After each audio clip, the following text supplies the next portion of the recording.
Welcome to In the Money, sponsored by Flyer Financial Technologies, the company that builds cutting-edge technology designed to solve asset and wealth management firms' toughest trading workflows.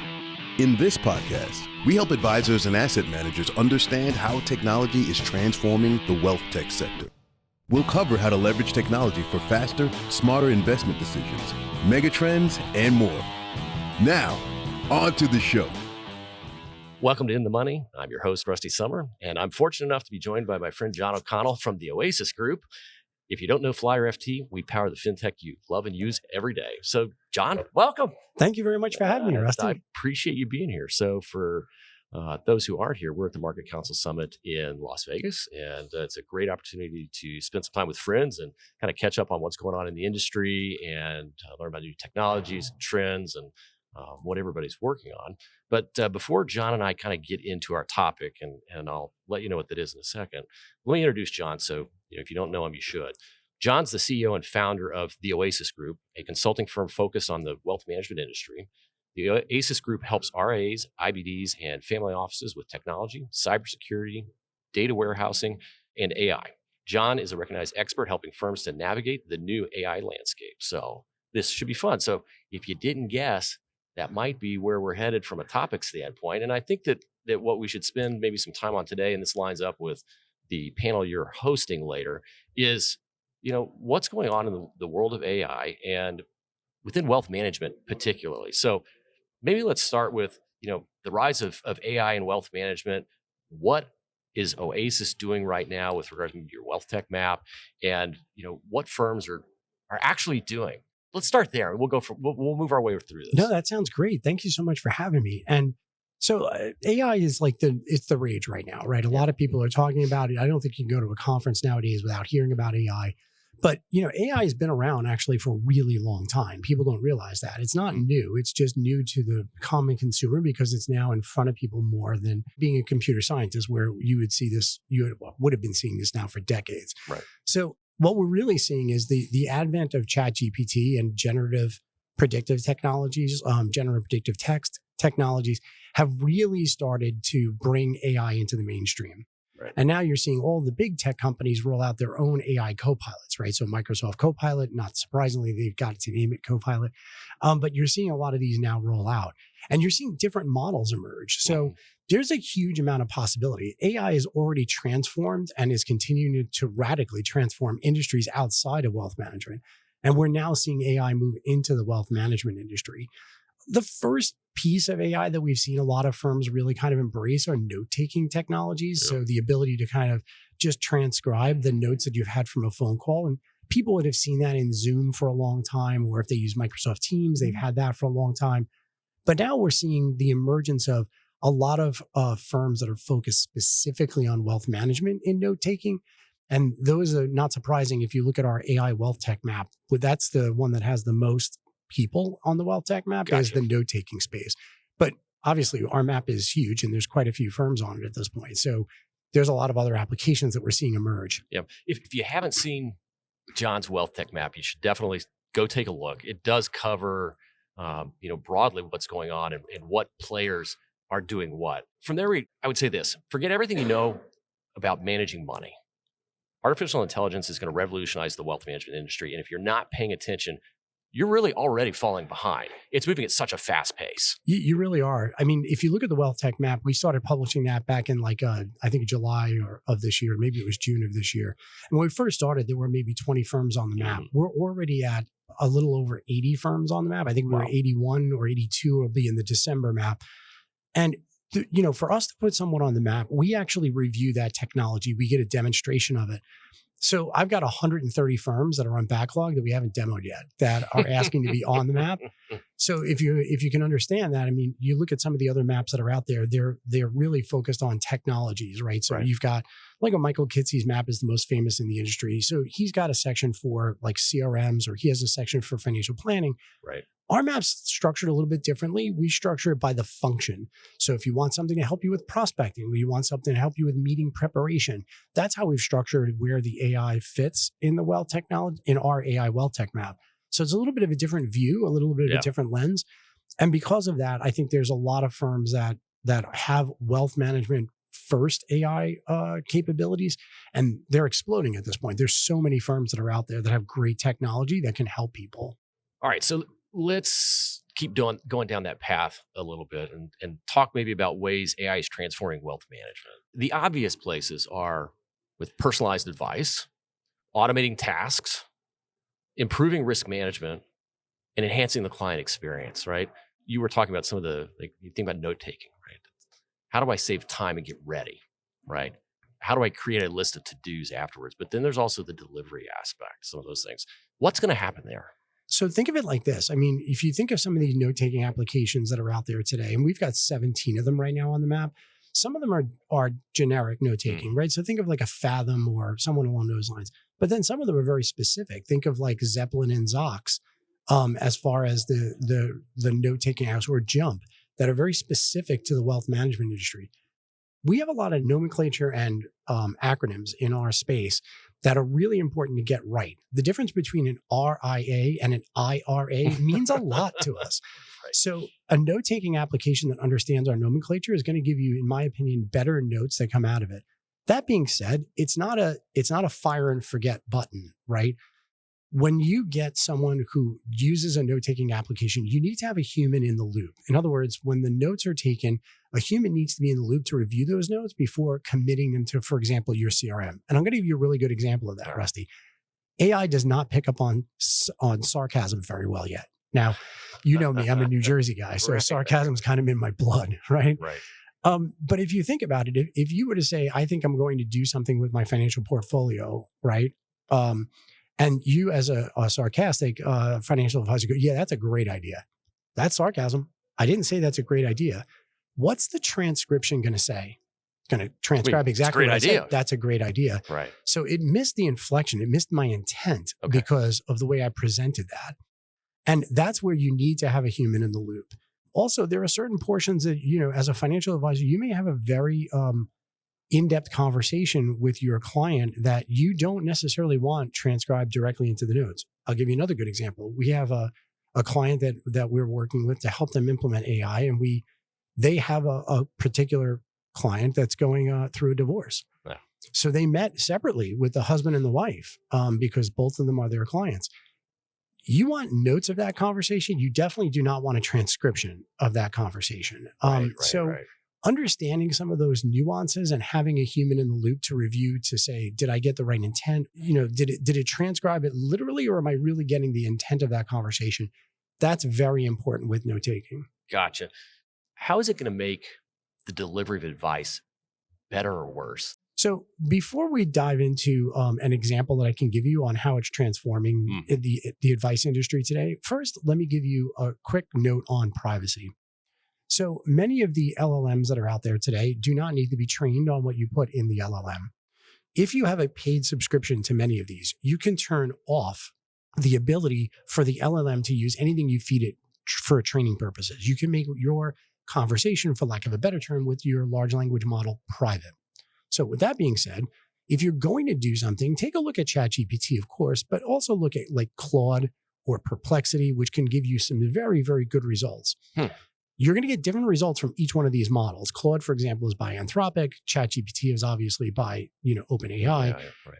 But you're going to get slightly different results depending on which model you use. So let me we've now covered privacy. We covered you're going to get some different results. Now, if you want to prepare for a meeting with a client, try this as a good example. Go into your CRM and copy all the meeting notes chronologically. Just copy them all, right? Or print them all into a PDF and then copy the PDF and paste that into like one of the large language models. So let me give you a great example. Take all that, pop it into Claude, and say to Claude, create for me a meeting outline that summarizes what we've talked about over our past 4 meetings and gives me topics that I can talk to my client about. It's going to generate a really great set of meeting agendas for you.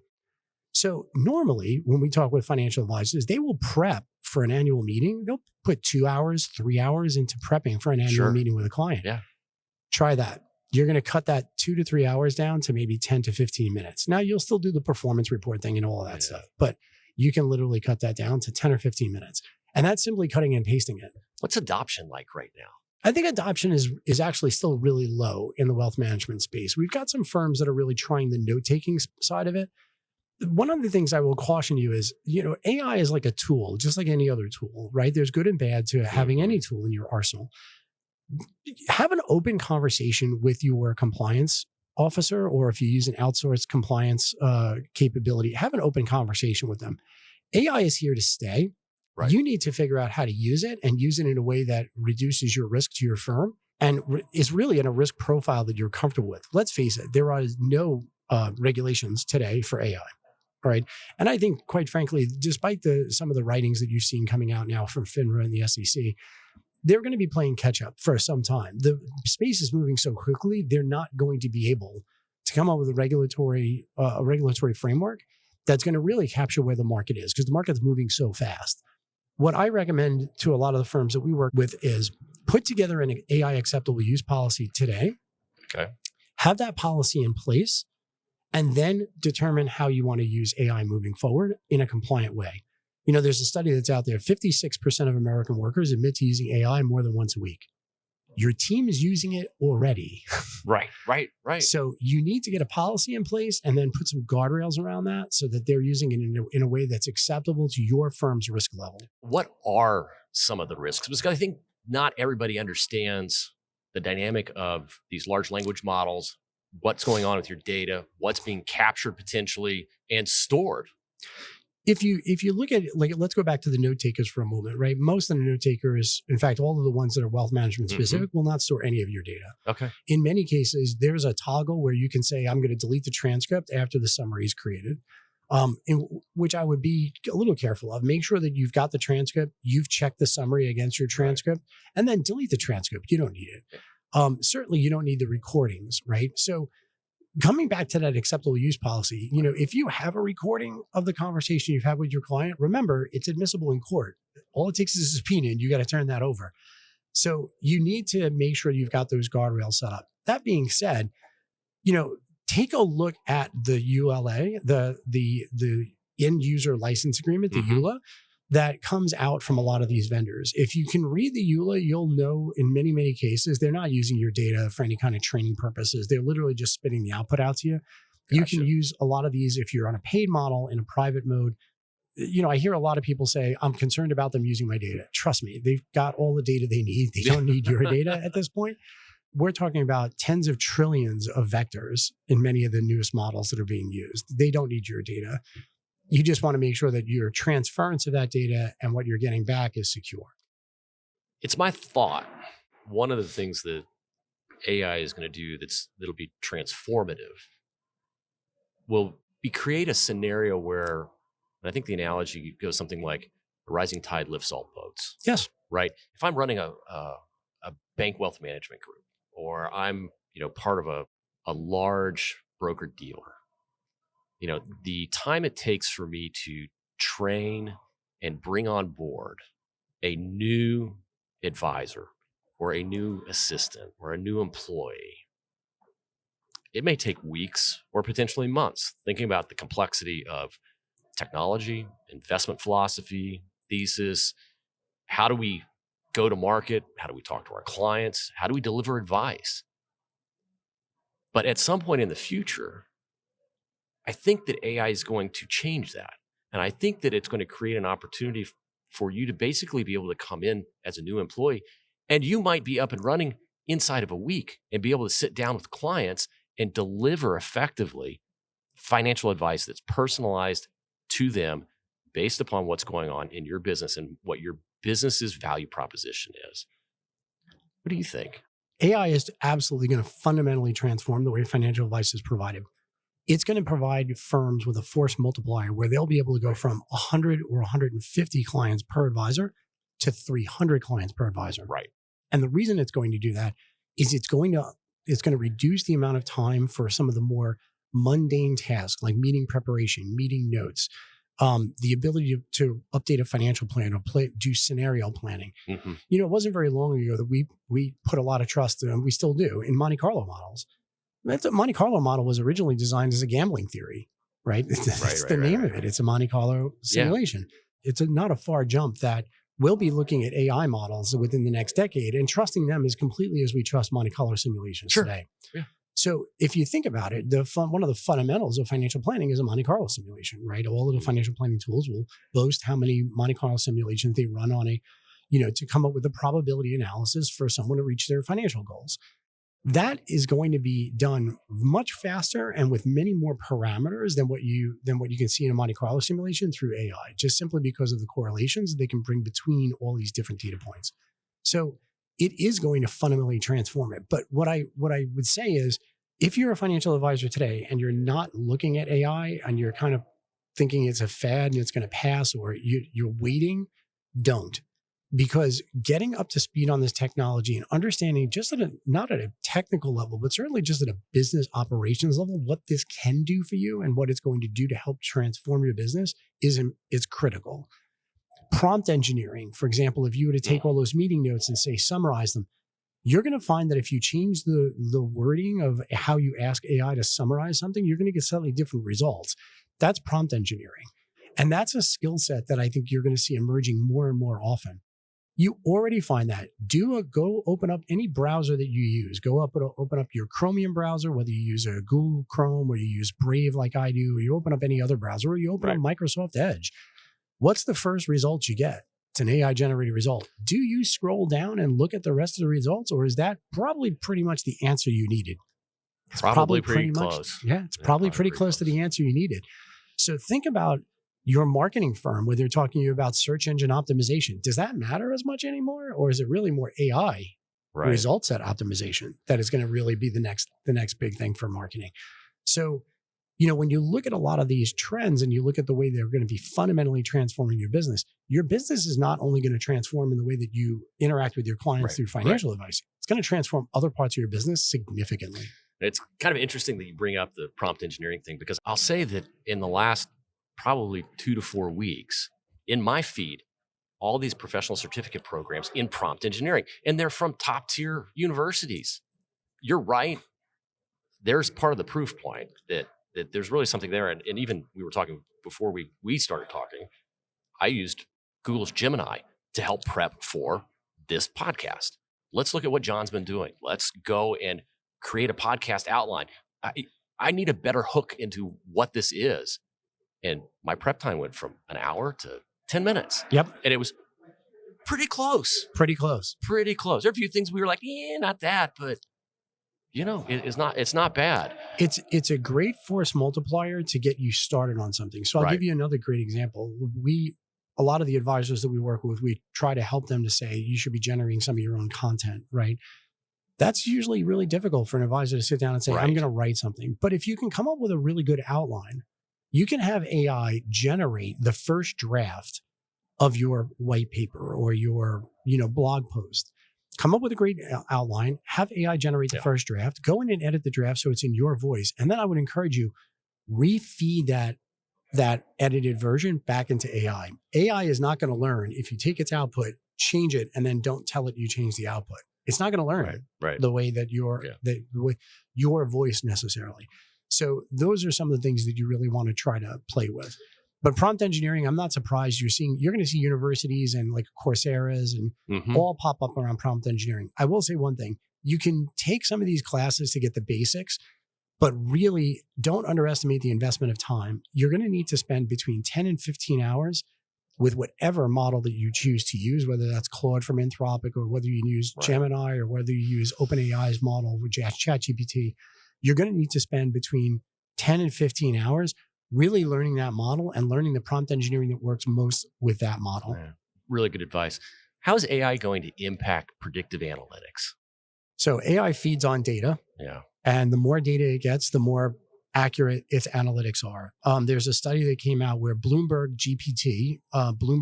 created their own GPT model, spent over $10 million putting it together. Yeah. And what it did, it analyzed financial statement analysis.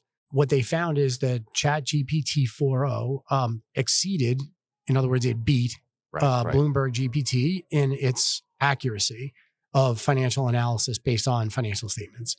Why is that? It's a much larger model. The more data points, the more vectors, the more accurate the model results are going to be. So from a predictive analytics perspective, it's going to really transform the way the industry is going. Think of things like some real, basics around investing, like momentum-based analysis, where you're taking a long period of history, you're trying to calculate a real return price, adjust that for things like corporate actions, and then come up with a momentum-based analysis. Most people do a lot of that by exporting data from like a Bloomberg terminal or a FactSet or ICE or MSCI. Sure. And then they manipulate that in Excel, or they'll manipulate it maybe with Python scripting, and then try to come up with their analysis, depending on how technical their organization is.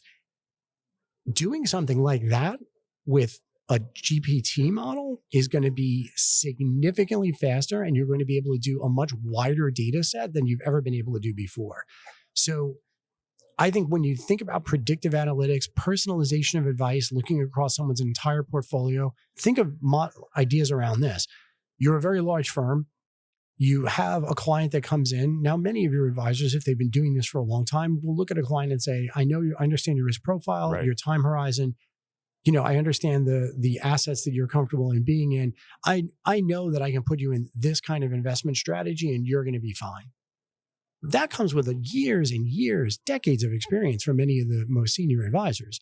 Your point earlier, where can I get a junior advisor trained up much faster? Think of it like this. If I were to take all the investment models that all of my clients are in and put demographic data against that, so what's their age, what's their annual income, what's their time horizon, what's their risk profile, how fast could I generate the same model without my 30 years of experience? How quickly could a junior advisor identify, well, for all of our other clients that are of the same type of profile, this model works great.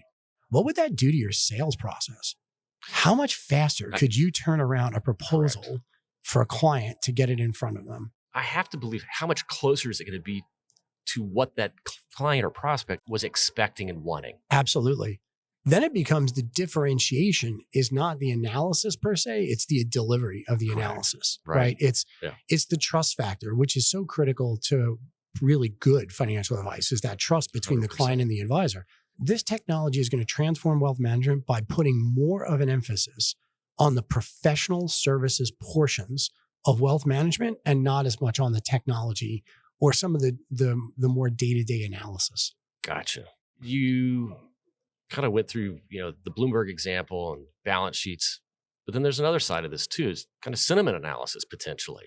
How does that play out? Because I have to think that with all the vectors and all the data and the data coming into these models in reasonably real time, the opportunity to assess sentiment, probably pretty good. Probably pretty good. If you think about it, like today, coming back to like what's a use case that an advisor can do now, right? Here's a great use case. As an advisor, you probably want to talk to your clients and say, how are we doing? Like, what's your sentiment of the investments you're in and things like that? What do you want to be invested in moving forward? Lots of advisors struggle with putting together, for example, a questionnaire around that, right? Or a survey that you can send out to your client. Here's a great example. Open up your favorite large language model. Say, I would like to generate a survey that measures these 4 or 5 things. Generate a 20-question survey for me that's weighted, that will be able to measure the sentiment for this. Watch how quickly we'll come up with what is a very well-worded sentiment analysis survey that you can put out. Brilliant. You just take that, immediately copy it into SurveyMonkey, give your favorite survey tool if you use one of the Microsoft tools, and then send that out to every one of your clients and ask, how are we doing? A great idea. You're going to get an enormous amount of really great data back. And I will say this, take the results of that data, which is all going to be numeric data. It's all going to come back, by the way, in a lot of these survey tools in an Excel file. Upload that Excel file to Claude and say, can you do me a favor and generate an analysis? Give me the top 3 things that we can improve. Watch how fast Claude comes up with that. I can tell you right now, it's very fast. It's very fast. I'm not sure I'm going to like what it says, but I probably need to know it. But you have to know it, right? Not asking the question doesn't make the bad answer go away. It just makes it get worse. It's like bad cheese that you found someplace, right? It's just going to get worse if you don't clean it up. So get out there and take a look at it and see what kind of sentiment you're really getting back from your clients. By the way, this is particularly important if you're a referral-based business. Okay. Right? Understand the sentiment, then you can put together your hit ratios. If you understand the sentiment of your clients, and for example, this goes out with so you know which client completed which survey, you're going to know the clients that you need to focus on to improve the relationship, and you're going to know the clients that you need to focus on to ask for more referrals. The clients that love you, ask them for referrals. Blanket asking all your clients for referrals is probably not going to net you what you want. Yeah, that's absolutely true. Something we didn't talk about up front, but I think would be helpful for folks, because I don't know that everybody necessarily understands the difference, and it's more than nuance, it's difference. What's the difference between machine learning and AI? So it's interesting you say that. So when you think at its base level, right, all AI is really based on machine learning. Okay. The machine is learning pattern recognition. So when we say vectors, it's think of it in its most simple terms as two words that have come together, right? So I am tired. Pretty common, pretty easy statement, especially with the time change that we've had coming out here to Vegas. I am tired. If you put I am, there's a whole bunch of words that can come after that, right? Now, if you're making a more complex sentence structure, it becomes much more obvious. By the way, you've had some predictive technologies on your phone forever. Do you ever type and it starts to finish the word for you? Yeah. That's a predictive technology. That's machine learning. The machine is basically running an algorithm and saying, what's the probability of the word being this based on the first couple of letters you just spelled and the sentence? So now the difference between that and much more complex GPT capability is I'm now aware of sentence structure. I know sentence structure, I know sentiment, I know prior writing.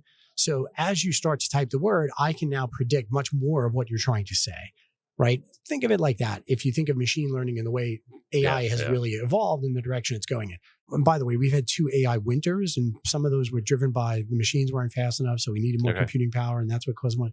There's a whole host of reasons behind that. But long story short, the machine learning is a component of AI. All right. What you see today in the GPT side of things is interesting and it's very powerful. But some of the really large data analysis that can happen out there using AI is significantly more interesting. I'll give you a really real world example.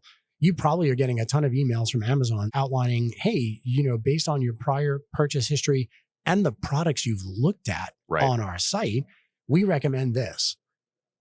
How do they get that? It's crunching a ton of data. What did you past purchase? Now, knowing some of your past purchases might have been gifts, they're not your sentiment. That's just something you purchased for somebody else. You could care less about a, Dora the Explorer backpack. You bought it for a niece. Great. Okay. But so if I can take that and I can take the data that you've looked at in the past, I can start feeding additional observations or additional capabilities to you. By the way, if you don't use TikTok, because I have written articles about don't use TikTok, but if you're an Instagram Reels person and you go through Instagram Reels, you're going to find that you fall down these rabbit holes, right? Right. Those rabbit holes are basically just based on the amount of time you've watched a video. So if I've got a 30-second video and you watched 5 seconds of it, that has a certain rating associated with it. If you've watched all 30 seconds of it, it has a much higher rating. So if I'm trying to give you a prediction and I'm trying to push more videos to you that I want you to watch because I want you to spend more time on my platform, I'm going to push more videos that are more aligned to or adjacent to the video that you spent all 30 seconds watching. That's rabbit holing. That is machine learning at its finest. Now I know why I get what I get. Now you know why you get what. So if you're getting a lot of cat videos, you now know why. I now know why. All right. We've covered a pretty broad, I think, set of topics here around AI. You've given a pretty good perspective that AI is here, and like it or not, you got to get on board with this. And whether or not you are an individual advisor or you're an enterprise RIA, you need to have a perspective, you need to have a view, and you need to spend time figuring out how to get it into your day-to-day for the benefit of your clients and the benefit of your business. Because if you're not, other people are, and you're going to see the impacts of that in a very short amount of time. My prediction is in the next 5 years, there are going to be 2 types of firms that have embraced AI and have a policy around it and they know what it can do for them, and firms that are selling because they have no idea or they did not focus on this at all. Right. I guess I would say one thing, though. You don't have to make this more complicated than it is, because this is such a big topic. It's new. People are figuring things out at this point. You don't have to create a project that's going to kill your business and keep you from doing what you need to do. But you do need to pick some spots that you're going to get engaged, and you're going to use and figure out how to use now, and then revisit that. Come back to it on a regular basis so that you can continue to evolve as the tools and capabilities evolve, and find that spot for you that helps you deliver most effectively to your client. And as your knowledge evolves, you're not going to get it 100% perfect the first time out, Sure, right? So that's put okay. together a policy, and then don't be afraid to iterate on it. Someone asked me the other day, they're like, John, what is it like embracing these technologies? I said, it's kind of like driving a car. Yeah. The first time you do it, you're really scared and you're not quite sure what you're doing, and you're probably not doing a great job at it, right? And then the more you use it, the more comfortable you become with it, to a point where, if you've been driving for a number of years, you're completely fine in almost any situation that can arise for you, other than probably ice. Right. So how did you get there? You got there by repetition, by learning what to do and what not to do, by creating your own mental guardrails around this. It's no different for your business. You're not going to have it 100% perfect coming out. And the technology is changing so quickly, it would be ludicrous for you to think you could be 100% perfect coming out. Put together a policy, start using it, give your team guidance around what you think is the right and the wrong way to use this technology. Yep. And if you're struggling with that, go talk to a professional. You don't have to talk to the OASIS group. Talk to somebody, though, and try to figure out how is the best way for you to use this.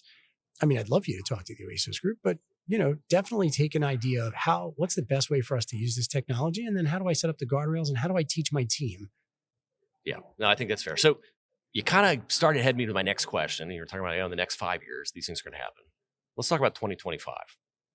What are your predictions for 2025 within our business? What do you think are kind of the big landmark things that'll happen? So I'm going to bring this a little bit back to the AI wealth technology map that we produce, right? You're seeing more and more firms outside of that note-taking space. Think of firms like a Conquest Planning that's out there doing something in the planning space. Think of like an ARCA that's out there doing some things with data management, data capability. I think you're going to see more and more of that. I mean, what I am most excited about in 2025 are the AI co-pilots that are embedded within technologies. Think of, for example, just a really base level. If you're in your wealth platform and you said, what was the last RMD that this particular client took? What account did they take it out of? And what's their RMD remaining for this year? Fairly simple question. You might be trying to answer that question on the phone with a client. Well, today, you're going to probably do between 10 and 15 clicks, depending on what software you're in, to actually come up with that answer. And you might have a little scratch pad next to you where you're doing some calculation. What if you were to just type that into a search bar and it immediately popped the answer up for you? Wouldn't that be amazing? That's an AI co-pilot. So I do think what's most exciting for me in 2025 is you're going to be seeing firms that are technology firms in our space that are going to be trying to embrace these technologies in these co-pilot capabilities. And I think that's going to drive an enormous amount of productivity in the space. Right. All right. I learned a lot. I feel smarter for this. Definitely interesting. It's something that I've been spending some time trying to figure out myself, but just wanted to thank you for spending some time with me today. Always means a lot, John. You're a good friend. So, for everybody else, thanks for joining today's episode of In the Money. I'm your host, Rusty Sommer. I'm fortunate enough to be joined today by my friend, John O'Connell at the OASIS Group. If you don't know Flyer FT, we power the fintech you love and use every day. Thanks, John. Thank you very much, Rusty. Thank you for listening to In the Money, the show that delivers advisors, asset managers, broker-dealers, and other technology service providers the knowledge they need to navigate this industry. Don't forget to click the follow button to be notified when new episodes become available. The information covered and posted represents the views and opinions of the guest and does not necessarily represent the views or opinions of Flyer Financial Technologies. The content has been made available for informational and educational purposes only.